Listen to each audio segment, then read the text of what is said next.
एक नाजिम नाम का आदमी मेरी बेटी बैरन के पीछे पड़ा हुआ है और उसे तंग करता है, और मुझे यही लगता है कि मुझ पर होने वाले कातिलाना हमले में भी यही शख्स मुलव्विस था। समझ नहीं आ रहा कि जो तुम पे हमले कर रहा है तुम्हें उसका नाम भी मालूम है? दरअसल उस पे अभी सिर्फ शक है, इसीलिए कोई रिपोर्ट नहीं करवाई। देखें, मैं नहीं जानती कि आपके बाबा किस वजह से मुश्किल में पड़े, लेकिन यकीन जाने मेरा इससे कोई ताल्लुक नहीं था। और मुझे तो ये भी समझ नहीं आ रहा कि आप मुझे बार बार अपने बाबा से दूर रहने का क्यों कह रही हैं। बाबा ने तुम्हारी वजह से किसी को मारा और पुलिस स्टेशन पहुंच गए। नहीं नहीं, आप गलत समझ रही हैं। बिल्कुल ठीक समझ रही हूँ मैंने खुद अपनी आंखों से देखा।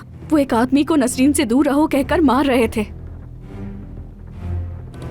जब से वो दोनों यहाँ आई हैं, तुम सबका रवैया मैं अपनी आंखों से देख चुका हूँ। और हाँ, मैं उस मोहल्ले में गया था क्योंकि आतिफ नामी वो शख्स मेरे घर के आसपास हमेशा मंडलाता रहता है। यहाँ तक कि उसने ऑफिस के नंबर पर फोन करके मुझे धमकी भी दी। क्या तुम लोगों को इस बारे में कुछ पता भी है? वही आकिफ जो नसरीन से शादी करना चाह रहा था। हाँ, क्योंकि उस लड़की की हिफाजत मेरी जिम्मेदारी है और वहाँ मैं आतिफ से बात करने गया था, मगर वो शख्स इतना बदतमीज और बदनीयत है, मेरी बात सुनने के बजाय मुझे उकसाने लगा और फिर पुलिस स्टेशन जाकर मेरे खिलाफ शिकायत दर्ज करवा दी उस बदबख्त ने। अगर तुमने मुझे वहां देख लिया था तो कुछ कहे बगैर क्यों चली गई? अम्मी ने जो कहा अगर वो सच है तो तुम मेरे पास क्यों नहीं आई? क्योंकि मैं आपका रवैया देखकर हैरान हो गई थी, जिस तरह आप उसे मार रहे थे। कि दिल में किसी के लिए नफरत मैंने पहले कभी नहीं देखी। अगर अली आपको नहीं रोकता तो आप तो उसको जान से मार देते बाबा।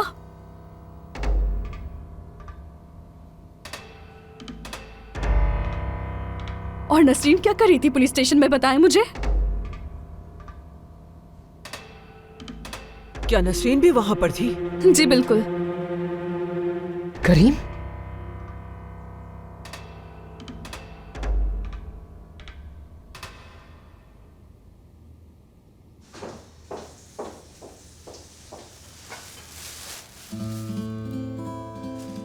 मरियम आपा ने जाने से पहले ये मंगवा लिए थे।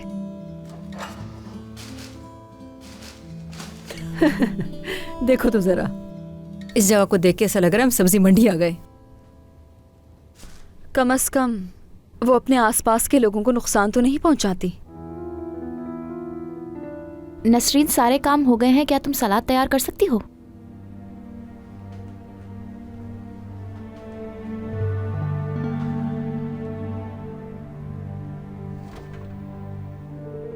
सबा, हम इन्हें बाद में लगा देंगे। सबा, मुझे बात करनी है।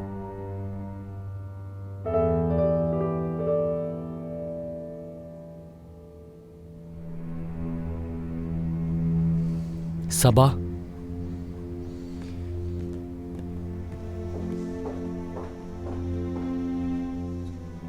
देखा आपने, उसने बुलाया और फौरन चली गई उसके साथ। सुल्ताना साहब और सादिया साहब को पता चल गया तो बहुत बुरा होगा। अगर पता चल गया तो क्या होगा? वो दोस्त नहीं बन सकते, तुम्हें इससे क्या मसला है? वो तो सिर्फ एक गरीब सी लड़की है, भला वो किसी को नुकसान कैसे पहुंचा सकती है? हाँ, तो इस घर के लोगों के साथ दोस्ती करना नॉर्मल है क्या? ऐसा है अम्मी ने? अच्छा ठीक है, फिर मैं भी करीम साहब से दोस्ती कर लेती हूँ। मैं भी उनके कमरे में उनके साथ वक्त गुजार सकती हूँ, अगर ये नॉर्मल बात है तुम्हारे लिए तो। अब बस कर दो, मैं तुम लोगों के साथ नहीं चल सकती, मुझे समझ आ गया है। मरियम आपा बीमार हो गई और अपने घर वापस चली गई, और बर्दाश्त नहीं कर सकती तुम लोगों को। बर्दाश्त तो करना होगा तुम्हें।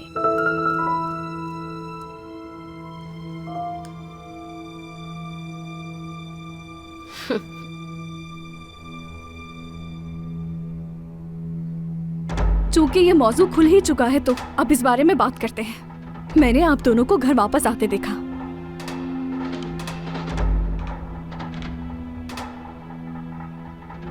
पहले नसरीन बाग की तरफ गई और फिर आप घर के अंदर आए। मैंने खुद अपनी आंखों से देखा है, झूठ मत बोलिएगा बाबा। बस खामोश हो जा तू बा। करीम,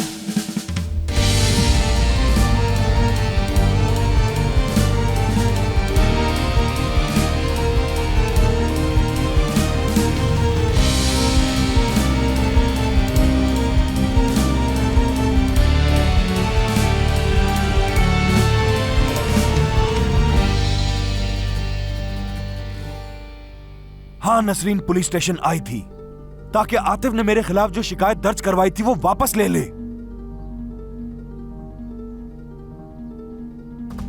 मैं अब ये किसी भी सूरत बर्दाश्त नहीं करूंगा कि मेरे घर वाले मुझ पर तनकीद करें। बोलने से पहले ये अच्छी तरह सोच लिया करो कि मैं कौन हूं। ये रवैया पसंद नहीं मुझे। दोबारा किसी ने कोई ऐसी बात की तो माफ नहीं करूंगा मैं। आई बात समझ में? तुम अपनी बेटी पर हाथ उठाने वाले थे। क्या तुमने देखा नहीं कि वो किस तरह बात कर रही थी मुझसे? तूबा हमेशा तनकीद करती है मुझ पर। तो अगर तुम पहले आकर मुझसे बात करते तो शायद मैं समझती भी। हमारे बच्चे तुम्हारे इस दूसरे रूप से बिल्कुल वाकिफ नहीं है। जरा खुद को उनकी जगह पर रखकर सोचो तो सही ना। 20 साल के बाद मैं अपने शौहर को ही नहीं पहचान पा रही हूँ। इस कदर गुस्सा, इतनी नफरत कब से भर गई है तुम में?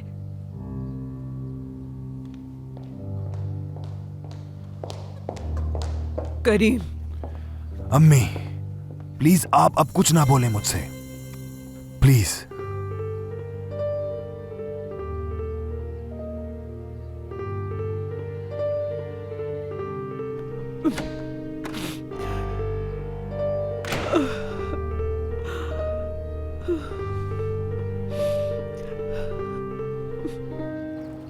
तुम कल से मुझे इग्नोर कर रही हो सबा।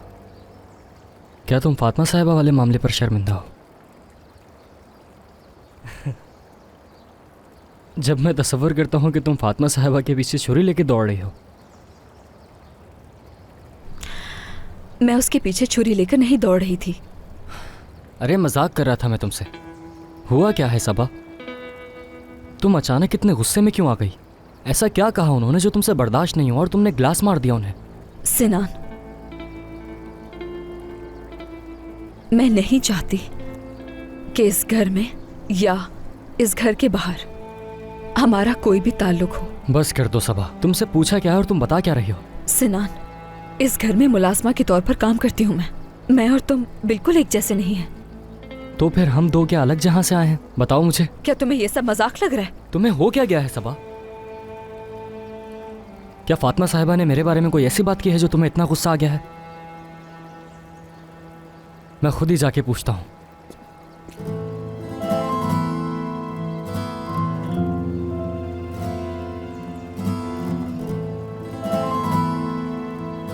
मैं नहीं चाहती कि तुम फातिमा से कुछ कहो, क्योंकि मुझे इस घर में काम करना है। यूनिवर्सिटी का इम्तिहान पास करने के बाद मैं यहाँ नहीं रहूंगी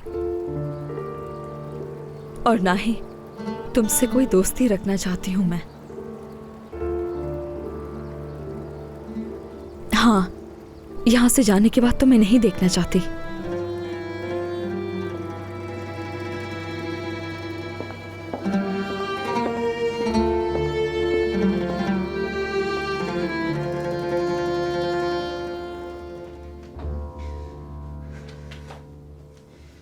तूबा, क्या तुम पुरसुकून हो सकती हो प्लीज?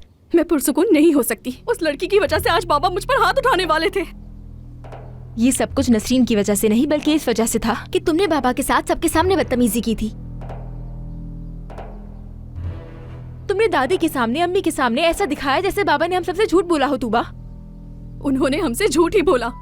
नसरीन के लिए उन्होंने एक आदमी को मारा और अब भी तुम कहोगी कि गलती मेरी है? तूबा, खुदा के लिए पुरसुकून हो जाओ। पूरे घर में तुम्हारी आवाजें जोर से गूंज रही हैं। अगर तुम्हारे बाबा ने सुन लिया तो फिर? मुझे कोई परवाह नहीं। जब मेरी कोई गलती नहीं है तो मैं क्यों खामोश हो जाऊं? देखो, ऐसे बिहेव करके हक पे होते हुए भी तुम ही बुरी बनोगी। जरा खुद को उनकी जगह पर रख के सोचना, उन्हें कैसा फील होगा बेटा। अम्मी, आप सब देखते हुए भी नजरअंदाज क्यों कर रही हैं?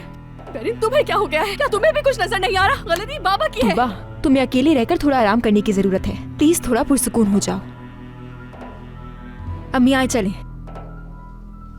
बेरन ठीक कह रही है। तुम प्लीज रिलैक्स हो जाओगे। प्लीज तूबा, पुरसुकून रहो।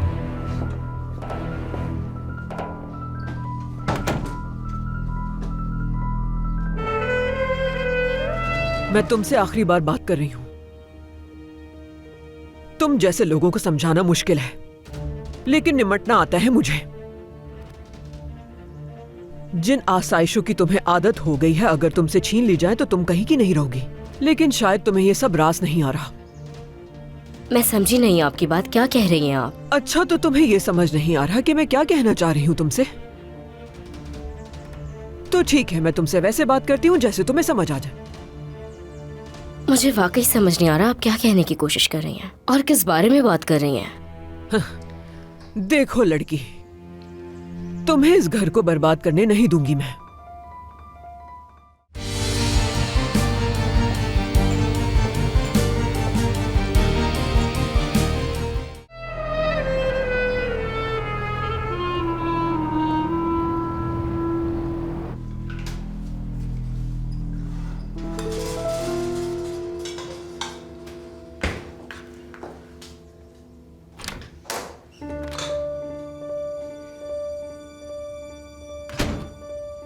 फातिमा, अमीन है, बाहर जाना जरा।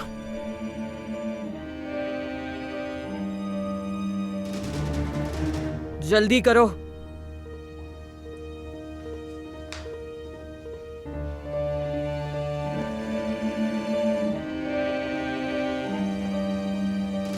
मैं तुमसे आखिरी बार बात कर रही हूं। तुम जैसे लोगों को समझाना मुश्किल है, लेकिन निमटना आता है मुझे। जिन आसाइशों की तुम्हें आदत हो गई है, अगर तुमसे छीन ली जाए तो तुम कहीं की नहीं रहोगी। लेकिन शायद तुम्हें यह सब रास नहीं आ रहा। मैं समझी नहीं आपकी बात, क्या कह रही हैं आप? अच्छा, तो तुम्हें यह समझ नहीं आ रहा कि मैं क्या कहना चाह रही हूँ तुमसे? तो ठीक है, मैं तुमसे वैसे बात करती हूँ जैसे तुम्हें समझ आ जाए। मुझे वाकई समझ नहीं आ रहा आप क्या कहने की कोशिश कर रही हैं और किस बारे में बात कर रही हैं। देखो लड़की, तुम्हें इस घर को बर्बाद करने नहीं दूंगी मैं।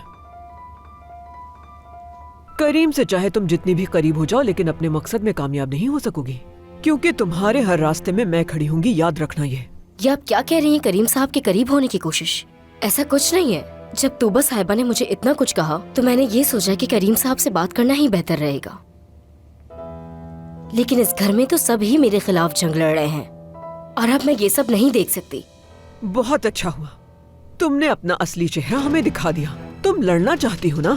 ठीक है, मैंने इस तरह की बहुत सी लड़ाइयां लड़ी हैं। तुम्हारी जैसी औरतों को काबू में रखना मुझे अच्छी तरह से आता है। कुछ भी करूंगी अपने खानदान को बचाने के लिए।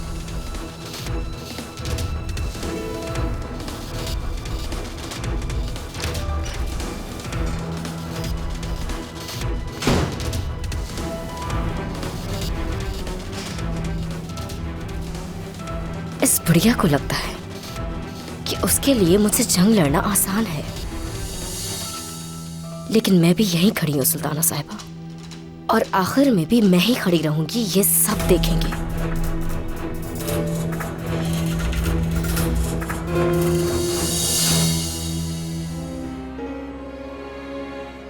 क्या तुम करीम की बेटी के पीछे पड़े हुए हो? क्या हमारे दरमियान ये तय हुआ था नाजिम? तुम इतने खुदसर निकलोगे इस बात का मुझे अंदाजा नहीं था। समझते क्या हो तुम खुद को? आखिर तुम जैसे आदमी को वो अपने दरवाजे पर भी खड़ा नहीं करेगा, और तुम हो कि उसकी बेटी के पीछे पड़े हुए हो। मुझसे बात करते हुए जुबान को थोड़ा संभाल लिया करो। मेरे बारे में तो पूरी दुनिया जानती है, लेकिन अगर तुम्हें कुछ हो गया तो कोई तुम्हें पूछेगा भी नहीं।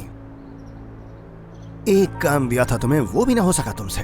तुम तो वाकई बहुत नाकारा इंसान हो। तुम्हारा फैलाया हुआ सारा गंद मैंने समेटा है। आज से मैं तुम्हें तमाम कामों से बरतरफ करता हूँ नाजिम, और जो लोग तुम्हारे साथ काम करते हैं उन्हें भी मैं बताऊंगा कि तुम कितने नाकारा इंसान थे। तुम्हें लगता है यूं इस्तेमाल करके छोड़ दोगे और मैं चला जाऊंगा? सारे राज जानता हूं तुम्हारे। जो कुछ भी हुआ है वो सब तुमने किया है नाजिम। अगर तुम पुलिस के पास जाकर बताओगे तो सबसे पहले तुम ही जेल जाओगे। मैं खुद को बिजनेसमैन जाहिर करके तुम मुझे पैसों के लिए ब्लैकमेल कर रहे थे ये साबित कर दूंगा, और फिर निकल जाऊंगा।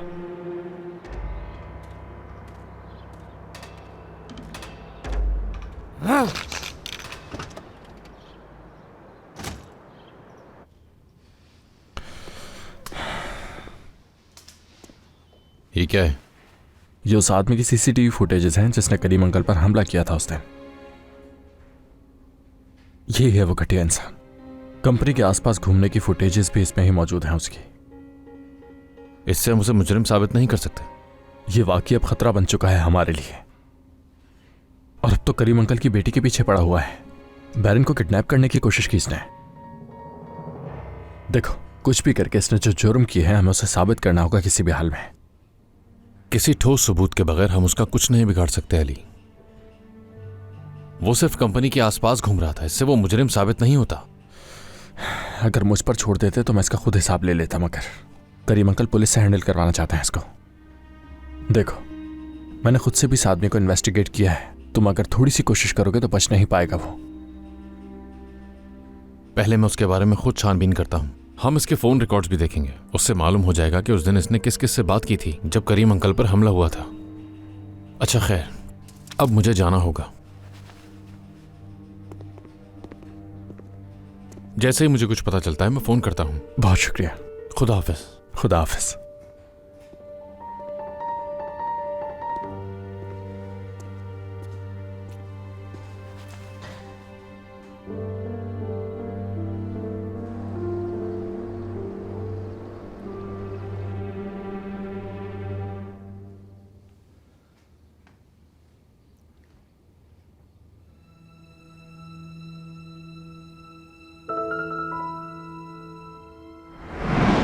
चूंकि ये मौजू खुल ही चुका है तो अब इस बारे में बात करते हैं।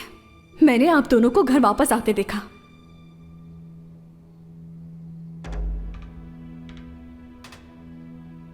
पहले नसरीन बाग की तरफ गई और फिर आप घर के अंदर आए। मैंने खुद अपनी आंखों से देखा है, झूठ मत बोलिएगा बाबा। बस खामोश हो जा तू। करीम,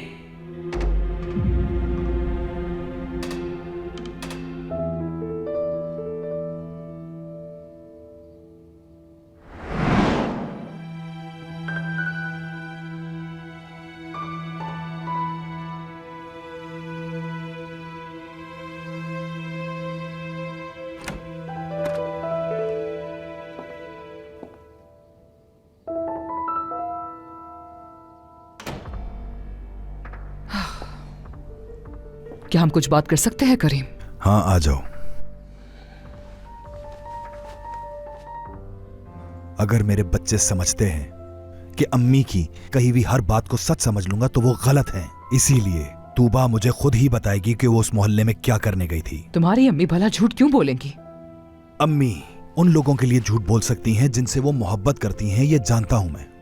क्या तुम ये नहीं जानना चाहती कि तूबा उस मोहल्ले में क्या करने गई थी?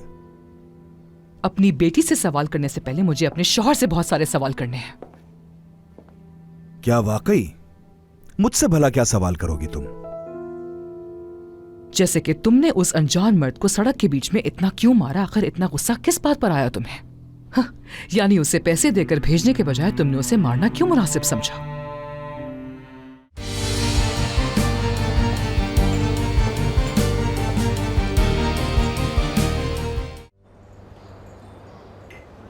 क्या तुम मुझे वो चीज दोगे जो मैंने तुमसे कहा था?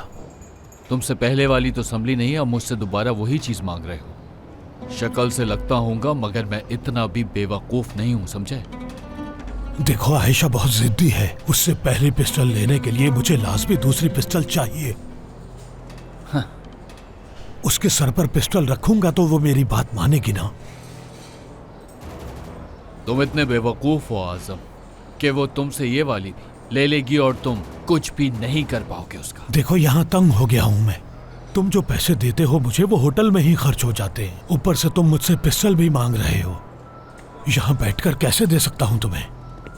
मैं बॉस के पास जाकर उनसे कुछ भी नहीं कह सकता हूँ। वो पहले ही तुम पर बहुत ज्यादा गुस्सा है। अगर मैं दरमियान में नहीं होता तो वो तुम्हें कब का मार चुके होते। आजम, तुम्हें लगता होगा मगर बॉस बिल्कुल रहमदिल नहीं है और मेरा ख्याल है कि तुम्हें भी उनसे खौफजदा होना चाहिए। मुझे कुछ काम है, अब मैं चलता हूं।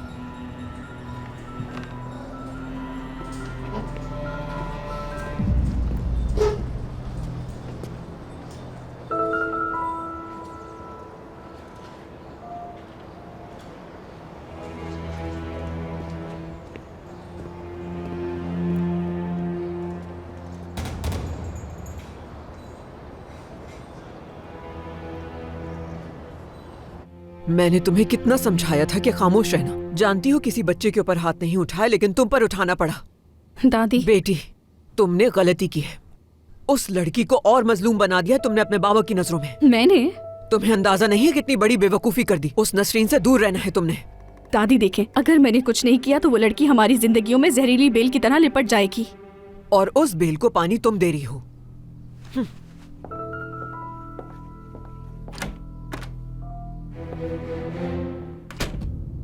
सबको हो क्या गया है आखिर? मेरी गलती सबको नजर आ रही है। करीम, तुमने आज तक कभी भी अपने बच्चों पर हाथ नहीं उठाया है, पर आज जिंदगी में पहली बार तुमने तूबा पर हाथ उठाया। सिर्फ तूबा की वजह से मैं खामोश हो गई ताकि उसे गुस्सा ना आ जाए। और आज तक किसी बच्चे ने मुझसे इस हद तक बदतमीजी भी नहीं की थी। तुमने देखा था ना तूबा का रवैया। अगर मेरे बच्चे समझते हैं कि अम्मी की कही हुई हर बात को सच समझ लूंगा तो वो गलत है। इसीलिए तूबा मुझे खुद ही बताएगी कि वो उस मोहल्ले में क्या करने गई थी। तुम्हारी अम्मी भला झूठ क्यों बोलेंगी? अम्मी उन लोगों के लिए झूठ बोल सकती हैं जिनसे वो मोहब्बत करती हैं, ये जानता हूं मैं। क्या तुम ये नहीं जानना चाहती कि तूबा उस मोहल्ले में क्या करने गई थी? अपनी बेटी से सवाल करने से पहले मुझे अपने शौहर से बहुत सारे सवाल करने हैं। क्या वाकई? मुझसे भला क्या सवाल करोगी तुम? जैसे कि तुमने उस अनजान मर्द को सड़क के बीच में इतना क्यों मारा? आखिर इतना गुस्सा किस बात पर आया तुम्हें? यानी उसे पैसे देकर भेजने के बजाय तुमने उसे मारना क्यों मुनासिब समझा? और ये कि आखिर उस रात पुलिस स्टेशन में तुम्हारे साथ नसरीन वहां क्या कर रही थी?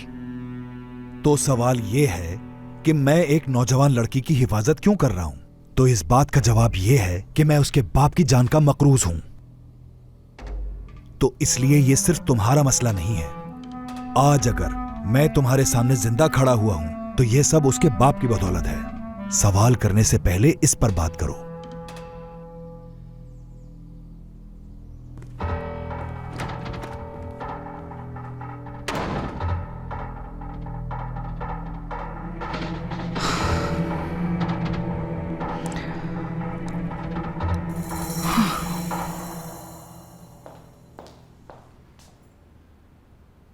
तुम मसरूफ तो नहीं? मसरूफ हूं भी तो क्या फर्क पड़ता है सोना? मेरा शॉपिंग करने का दिल कर रहा था। मैंने सोचा कि तुमसे भी पूछ लूं, साथ चलोगे? सोना भी तो हमें इस बारे में ठीक से पता भी नहीं है। ज्यादा वक्त नहीं लगेगा। तुम्हारे लिए कुछ अच्छा सा खरीदना चाहती हूँ मैं बस। सोना ऐसा तो मत करो ना प्लीज मेरे साथ। पहले ही तुम बगैर बताए आ गई हो जाओ और फिर ये सब कह रही हो मुझसे। अच्छा खैर, मैं अभी तो नहीं आ सकता, मगर तुम जब दोबारा डॉक्टर के पास जाओगे तो मैं तुम्हारे साथ चलूंगा। क्या तुम सच में मेरे साथ डॉक्टर के पास चलने को तैयार हो अली? मुझे तो यकीन नहीं आ रहा इस बात पे। सोना, मेरी भी तो जिम्मेदारी है ना। ठीक है, हमारी शादी कुछ शराइत के मुताबिक हो रही है, मगर जो कुछ भी मुझसे हो सका वो मैं करूंगा तुम्हारे लिए। लेकिन ये जो तरीका है इस तरह बिल्कुल भी नहीं। पहले से सब कुछ प्लान करना होगा। और तुम्हें वैसे डॉक्टर के पास कब जाना है? इस ही हफ्ते जाना था मुझे। शायद मैं कुछ दिनों के लिए सिक्योरिटी रीजंस की वजह से बाहर चला जाऊं, तो इसलिए मुझे तुम कोई कंफर्म डेट मालूम करके बताओ जल्दी। अली, अचानक से तुम्हें मेरी तबीयत का ख्याल कैसे आ गया? समझ में नहीं आ रहा मुझे। जिसकी वजह से जिंदगी तब्दील होने वाली है, अगर उसकी फिक्र कर लूंगा तो कौन सी बड़ी बात है।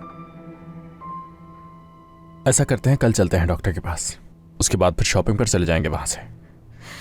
ठीक है, मैं खबर कर दूंगी तुम्हें।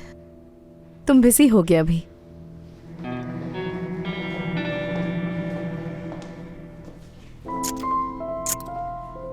ख्याल रखो।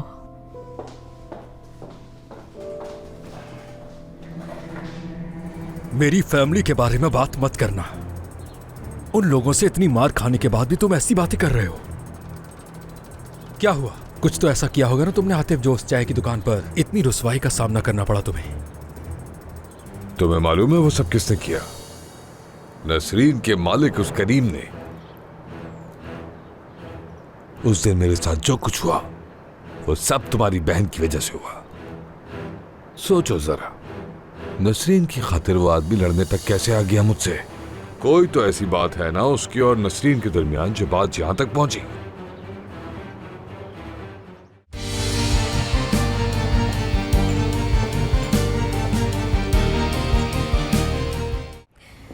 अली को पता चला कि मैंने बीमारी का ढोंग किया था तो सब बर्बाद हो जाएगा।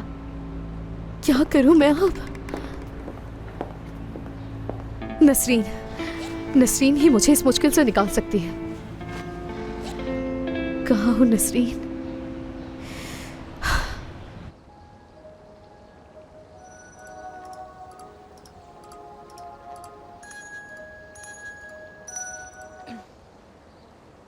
हाँ कहो सोना। नसरीन, मुझे तुमसे मिलना है। क्यों, क्या हुआ ऐसा? अली ने कहा है कि अपॉइंटमेंट बुक करो डॉक्टर का, वो मेरे साथ हॉस्पिटल चलना चाहता है। तो मैं इसमें तुम्हारी क्या मदद कर सकती हूँ? क्या डॉक्टर बन के बैठ जाऊँ?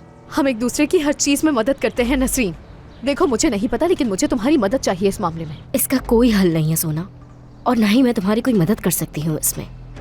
फिर तुम भूल जाओ कि मैं तुम्हारी कोई भी मदद करूंगी। क्या हो गया सोना? मालूम है हम एक दूसरे की मदद करते हैं, लेकिन अगर किसी मसले का हल नहीं निकल सकता तो इसका मतलब ये थोड़ी है कि हम एक दूसरे को धमकाएं। लगता है तुम्हें अंदाजा नहीं है कि ये मामला कितना इम्पोर्टेंट है। अगर कल अली मेरे साथ डॉक्टर के पास चला गया तो सारा का सारा रास फाश हो जाएगा।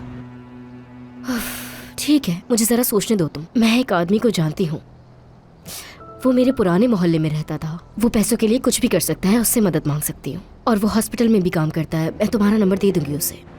तो यानी अब तुम मेरी हेल्प करने के लिए तैयार हो नसरीन? ठीक है, मैं तुम्हारा इंतजार कर रही हूँ, जल्दी आ जाओ। खुदा हाफिज। अब बस यही रह गया है, इसके मसले भी मुझे ही संभालने पड़ेंगे अब, जैसे मैंने ठेका लिया हुआ है।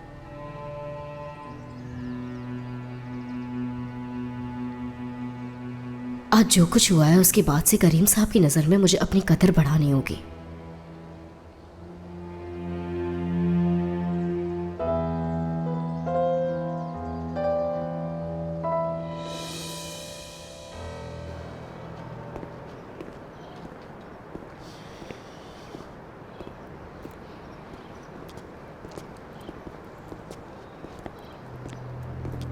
क्या हुआ?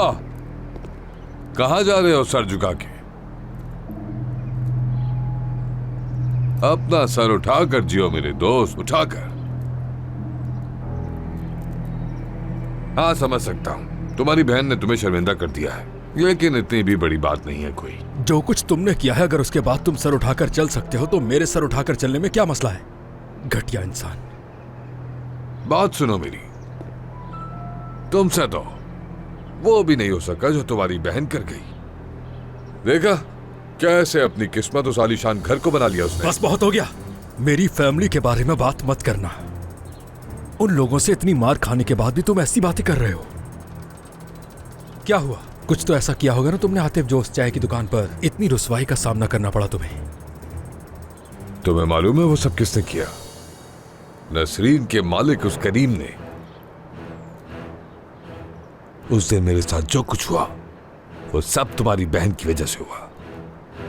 सोचो जरा, नसरीन की खातिर वो आदमी लड़ने तक कैसे आ गया मुझसे। कोई तो ऐसी बात है ना उसकी और नसरीन के दरमियान जो बात यहां तक पहुंची। वरना कोई भी इतना रईस आदमी किसी लड़की के लिए इस तरह सड़कों पर लोगों को मारता नहीं फिरता। तुम्हें उस पर नजर रखने की जरूरत है, या ऐसे ही खामोशी से तमाशा देखो सबकी तरह। बात सुनो, क्या तुमने अब भी नसरीन का पीछा नहीं छोड़ा? हाँ, बल्कि एक मिनट रुको, क्या तुम उनके घर पर गए थे नसरीन को देखने के लिए? हाँ मतलब तुम गए थे और फिर करीम साहब से ये बर्दाश्त नहीं हुआ होगा कि तुम जैसा आदमी उनके गेट पर आया, इसीलिए वो तुम्हारा पीछा करते हुए होटल तक आए और फिर होटल में उन्होंने पूरे मोहल्ले के सामने तुम्हें अच्छी तरह सबक सिखाया। यही बात है ना? क्या हो गया? हाँ, सर झुकाकर चलने की जरूरत तो तुम्हें है आतिफ। करीम साहब को क्या तुमने कोई मामूली आदमी समझा है? हाँ, मोहल्ले का कोई चलता फिरता गुंडा समझा है? एक बहुत ही पावरफुल इंसान है वो। मेरे बाबा कैसे मरे जानते हो ना आतिफ? और अगर उन्हें यह शक हुआ कि वो अटैक भी तुमने करवाया हुआ तो हाँ? हाँ।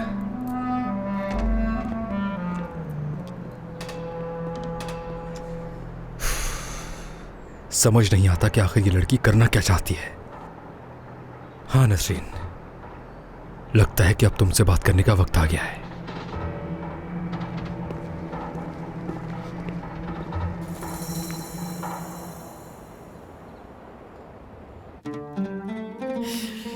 कोई इंसान इतना जालिम कैसे हो सकता है? वो मुझे किसी और की तस्वीर देकर कैसे कह सकती है कि ये ही मेरा बेटा है? कैसे? आयशा, दरवाजा खोलो आयशा। यहां से नहीं जाऊंगा जब तक दरवाजा नहीं खोलोगी।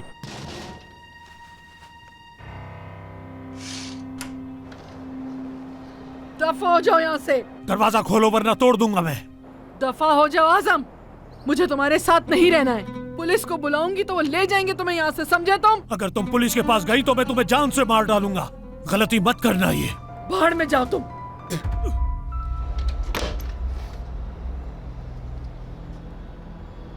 तुमसे हर एक बात का हिसाब लूंगा, नहीं भूलूंगा मैं ये आयशा।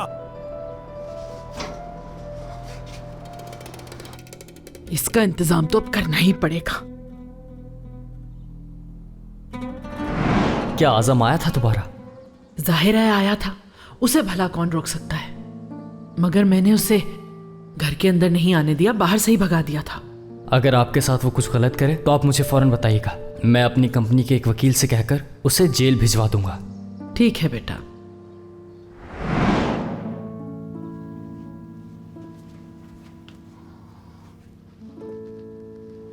सिर्फ सिनान ही मदद कर सकता है मेरी।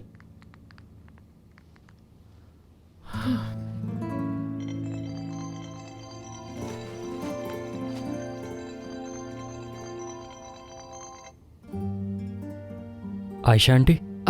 बेटा, अगर तुम्हारे पास वक्त हो तो तुम यहाँ आ सकते हो क्या? क्या हुआ, आजम ने फिर कुछ किया है? अरे नहीं नहीं, वो तुमने कहा था ना तुम वकील ढूंढोगे मेरे लिए, तो बस इसी बारे में बात करनी थी। ठीक है, मैं जल्दी आता हूँ।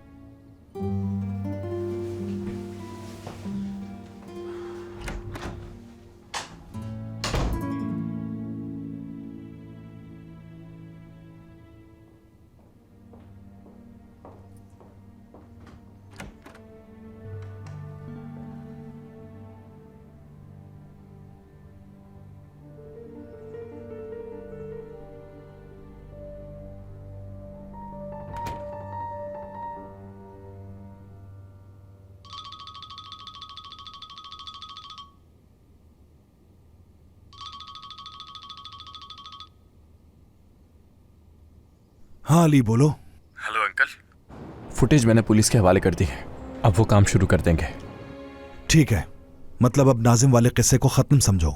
आप ठीक तो है? आवाज से काफी उदास लग रहे हैं। मैं ठीक हूँ बिल्कुल, बस थोड़ी थकावट हो रही है, इसलिए आज ऑफिस नहीं आऊंगा। ठीक है अंकल, अच्छा है, आप आराम करें।